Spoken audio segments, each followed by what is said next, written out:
పేదలకు మనం ఇండ్ల పట్టాలు ఇచ్చినాం, పేదలకు ఇండ్లు ఇచ్చినాం. మరి దాన్ని ప్రొవిటల్లో సెక్షన్ 22 అని చెప్పి కొత్తగా పెట్టి 1908 యాక్ట్ ప్రకారం మన నిషేధ జాబితాలో పెట్టారు. నిషేధ జాబితాలో పెట్టినా కానీ వాళ్ళు వేరే వాళ్ళు ప్రతిపక్ష పార్టీలు ఇక బుల్డోజర్లు వస్తాయి కూలగొడతారంటే రాత్రి 6 గంటల్లో మాకు నిద్ర లేదు. మా మున్సిపల్ చైర్మన్ కూడా 10 సార్లు ఫోన్ చేసి అన్నా ఏంది నిషేధ జాబితా, మరి ఎవరి నిషేధ జాబితాను వెబ్సైట్ లో పెట్టాల్సి వచ్చింది. ఒక్కొక్కరు పేరుతోటి వాళ్ళకి ఇస్తే ఆ ఇంట్లో నిద్రపోతలేరు. ఒక దుష్ప్రచారం చేస్తున్నారు. ప్రభుత్వ ఉద్దేశం ఏంది?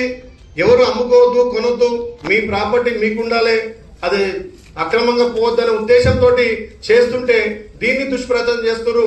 దీని మీద రేపే మా గౌరవ కలెక్టర్ గాని వీళ్ళంతా కూడా ఇంట్లో వాళ్ళు ఏదైతే గతంలో ప్రభుత్వం ఇచ్చినటువంటి స్థలాలు కానీ ప్రభుత్వం ఇచ్చినటువంటి ఇండ్లు కానీ ఎక్కడ పోవని మీరు ప్రెస్ మీట్ ద్వారా ఒక భరోసా ఇవ్వాలి. దుష్ప్రచారం చేస్తున్నారు, ధర్నాలు చేస్తున్నారు.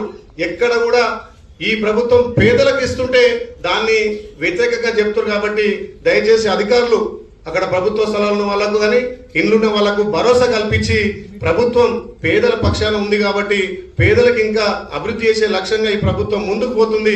ఇలాంటి ప్రచారాలను మీరు తిప్పికొట్టి నిజాన్ని మీరు బయట తీయాల్సిందిగా విజ్ఞప్తి చేస్తూ ఇది ఒక చక్కటి అవకాశం.